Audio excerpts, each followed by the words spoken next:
and warm good morning to all of you. In the summer internship program at Honorable Sri Annasaheb Dange Ayurvedic Medical College and Postgraduate Research Center, Ashta, Sangli, on course Nutrition by Dr. Suraj Kundle sir, I am Pratikraj Kamble, second professional BAMS student from Vasantdada Patil Ayurvedic Medical College and Institute of Yoga, Sangli, presenting a topic, how to plan a diet chart. So diet chart plan करताना आपल्याला काय काय what information you should know, तुम्हाला काय काय माहिती असलं पाहिजे. सो पेशंटचं किंवा ज्या व्यक्तीचं तुम्ही प्लॅन करणार आहात त्याचं नेम, एज आणि सेक्स. आता हे कशासाठी लागणार आहे, तर नेम, एज आणि सेक्स याच्यावरून तुम्हाला कळेल की तुम्ही कोणाचं प्लॅन करताय, किंवा सेक्सवरून कळेल की मेल फिमेल, त्याच्यासाठी वेगवेगळे पॅरामीटर्स असतील ते आपल्याला आयडेंटिफाय करता येईल. हाईट आणि वेट हे न्यूट्रिशन प्लॅन करण्यासाठीचे इम्पॉर्टंट पॅरामीटर्स आहेत. त्याच्यानंतर कॅल्क्युलेट आयडियल बॉडी वेट, म्हणजे आपला आयडियल बॉडी वेट काय असलं पाहिजे हे आपण पहिल्यांदा कॅल्क्युलेट केलं पाहिजे. त्यानंतर calculate BMI and find out if you are underweight, overweight और नॉर्मल. BMI आपण कशासाठी फाइंड आउट करायचं, तर आपण अंडरवेट आहोत, नॉर्मल आहोत की ओव्हरवेट आहोत. त्यानंतर find out daily energy requirement, म्हणजे आपली वजन उंचीनुसार आपली डेली एनर्जी रिक्वायरमेंट किती आहे ते आपण फाइंड आउट करायचं आहे. त्यानंतर नो व्हॅल्यूज ऑफ एक्सचेंज. आता एक्सचेंज म्हणजे काय, तर पोर्शन, किंवा एका वेळी आपण किती ग्राम्स घेतोय. म्हणजे एक पोर्शन म्हणजे 30 ग्राम्स ऑफ सिरियल, म्हणजे एक कप 30 ग्राम्स सिरियल्स घेत असू तर तो एक्सचेंज असेल.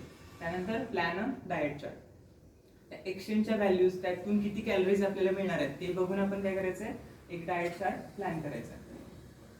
सो आयडियल बॉडी वेट म्हणजे काय असतं की आपल्या उंचीनुसार आपलं वजन किती असायला पाहिजे, हे म्हणजे आयडियल बॉडी वेट. म्हणजे आता ह्याच्यासाठी फॉर्म्युला आहे, एकदम सोपा फॉर्म्युला आहे. आपली जी उंची असेल ती सेंटीमीटर मध्ये घ्यायची, आणि जर मेल असेल तर त्यातून 100 मायनस करायचं, आणि जर फिमेल्स असतील तर त्याच्यामधून 105 मायनस करायचं. त्याच्यावर फॉर एक्झाम्पल माझं जर उंची 160 सेंटीमीटर असेल तर मी 160 मधून 100 वजा करेल, तर 60 is my ideal body weight. आणि फिमेल्स मध्ये काय करायचं, 105 वजा करायचं. त्याच्यानंतर body mass index. So BMI चा फॉर्म्युला आहे की वेट इन किलोग्रॅम, वेट घेताना आपण किलोग्राम्स मध्ये घ्यायचं, आणि height in metre bracket square. For example माझं आत्ताचं जे वजन आहे ते 48 किलो आहे. So 48 kg divided by 1.6 bracket square is equal to 18.7 something माझा BMI येतो, जो की आहे नॉर्मल वेट, नॉर्मल BMI आहे. जर 18.4च्या खाली असेल तर तो अंडरवेट कन्सिडर केलं जातं. जर BMI 18.5 टू 24.9 पर्यंत असेल तर त्याला आपण नॉर्मल वेट कन्सिडर करतो. आणि जर 25 टू 29.9 पर्यंत असेल तर ते नॉर्मल ओव्हरवेट, सॉरी नॉर्मल नाही, ओव्हरवेट. त्यानंतर 30 टू 34 ओबेस पर्सन, आणि 35च्या पेक्षा पण जास्त जर तुमचा BMI असेल तर एक्स्ट्रीमली ओबेस आपण कन्सिडर करू शकतो. त्याच्यानंतर डेली एनर्जी रिक्वायरमेंट. आता आपण आयडियल बॉडी वेट काढलं, BMI काढला, त्याच्यानंतर आपल्याला पाहिजे की आपण आपली डेली रिक्वायरमेंट किती आहे. सो डेली एनर्जी रिक्वायरमेंटसाठीचा फॉर्म्युला इझी आहे. आयडियल बॉडी वेट जे आहे, आता आपलं जे बॉडी वेट आहे ते घ्यायचं नाही, इथं कन्सिडर नाही करायचं, तर आपलं जे आयडियल असायला हवं. फॉर एक्झाम्पल माझं 60 वेट असायला पाहिजे. सो मला 60 पर्यंत रीच करण्यासाठी एनर्जी किती लागणार आहे, तेवढं वेट मी तिथं घेतलं पाहिजे. जर माझं वेट आता 48 आहे पण आयडियल माझं 60 वेट आहे, बट मला जर 55 वेट असेल माझं आणि ओके असेल, मला ते मेंटेन करायचं असेल 55 वेटच, तर मी काय केलं पाहिजे, 55 तिथं घेतलं पाहिजे. बट आयडियली आपण घेतलं पाहिजे. आता माझं आयडियल वेट किती आहे, 60. जर मला 60 वेट हवं असेल माझं, तर 60 into x, where x is the 20 for underweight. जर मी अंडरवेट असेल तर मी 20 ने मल्टिप्लाय करेन. आता मी नॉर्मल वेटमध्ये आहे, 18.7 माझा BMI आहे, त्यामुळे मी 25 ने मल्टिप्लाय करेन. So weight 60 into 25. हे केल्यानंतर मला भेटेल की 1500 किलो कॅलरीज मला डेली एनर्जी रिक्वायरमेंट आहे.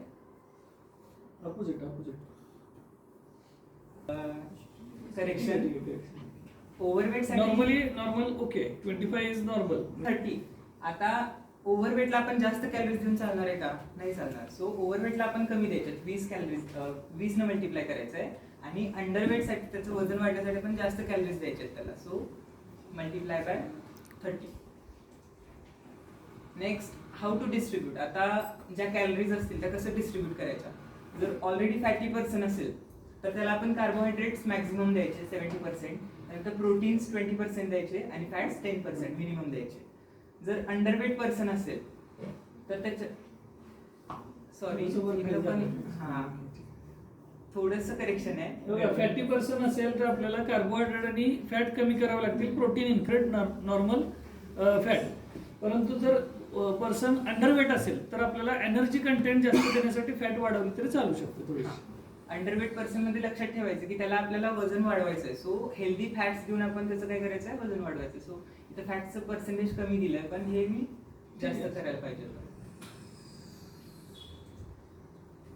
आता एक्सचेंजचे चार्ट्स आहेत की सिरियल्स एक एक्सचेंज असेल तर म्हणजे काय असतं 30 ग्रॅम असतं, त्याच्यातून आपल्याला 100 किलो कॅलरी एनर्जी मिळणार आहे. आणि त्याच्यामधून आपल्याला 2.5 ग्रॅम प्रोटीन मिळेल, 21 ग्रॅम CHO म्हणजे कार्बोहायड्रेट्स मिळतील आणि 0.5 ग्रॅम फॅट मिळेल. आता सिरियल्स म्हणजे काय हे तुम्हाला माहिती आहे का? काय असतं सिरियल्स म्हणजे? ECG वाल्यांना विचारतो. तांदूळ, गहू यांना सिरियल म्हणतात. आणि मिलेट्स म्हणजे काय, ज्वारी, जे बारीक धान्य आहे ते नाचणी वगैरे असतं. तर ते इंग्लिश नावाने सगळ्या गोष्टी तिथे दिलेल्या आहेत. समजा तुम्ही 30 ग्रॅमची तुम्ही एक भाजी चपाती केली किंवा 30 ग्रॅमचा भात खाल्ला तर तेवढं मिळणार. मग तुम्ही दिवसातनं 30 ग्रॅमच्या 2 चपात्या खाल्ल्या तर डबल द क्वांटिटी. कळलं नाही? असे हे सगळ्याचे दिलेत, bread, white bread, brown bread, pulses, soybean. त्याच्यामधून आपल्याला किती ग्रॅम घेतल्यानंतर किती कॅलरीज मिळणार हा चार्ट आहे. मिल्क प्रोडक्ट्स मधून नॉनव्हेज. समजा तुम्ही एक अंड खाल्लं, 50 ग्रॅम अंड्याचं वजन असेल, सगळं अंड म्हणजे पांढरं आणि आतलं पिवळं दोन्ही धरून, तर आपल्याला साधारणतः कार्बोहायड्रेट त्याच्यामध्ये किती काय आहेत आपल्याला किलो कॅलरीज माहिती डायरेक्ट. कार्बोहायड्रेट त्याच्यात नाहीच आहे, प्रोटीन आणि फॅटच आहे. प्रोटीन आणि फॅट सम प्रमाणात मिळते. पण नुसतं अंड्याचं पांढरं खाल्लं तर फॅटच मिळत नाही, फक्त प्रोटीन मिळते. तसं ते सांगितलेलं आहे.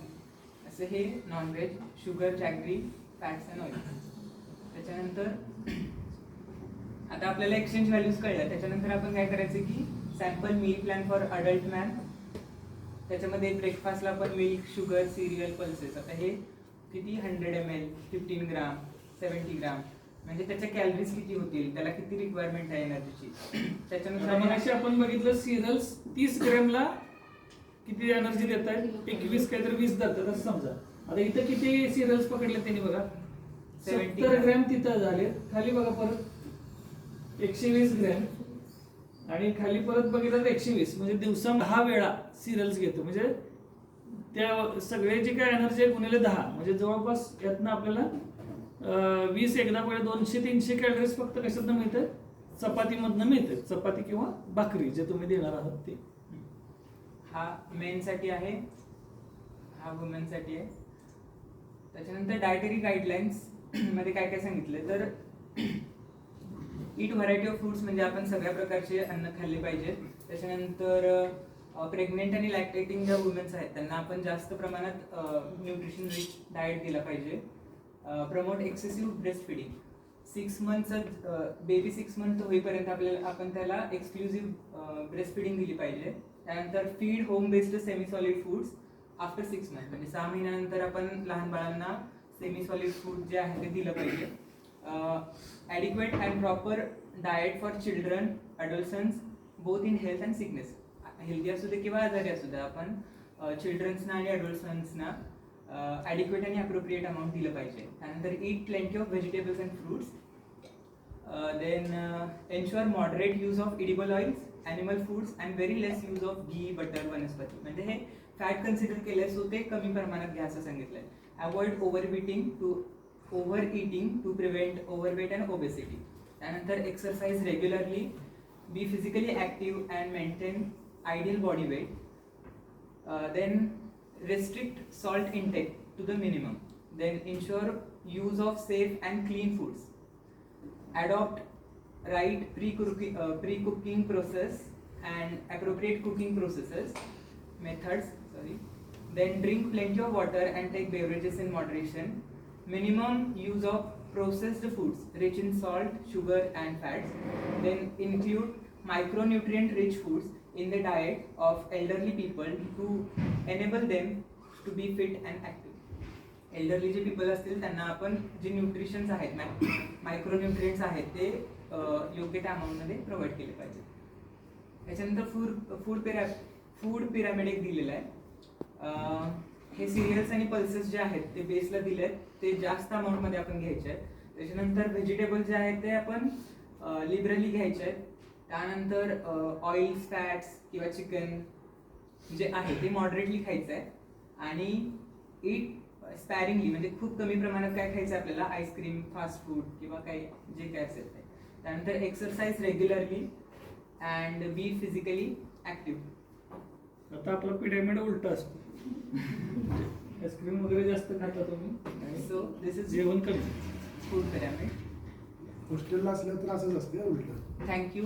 A simple and sincere thanks for your time and attention.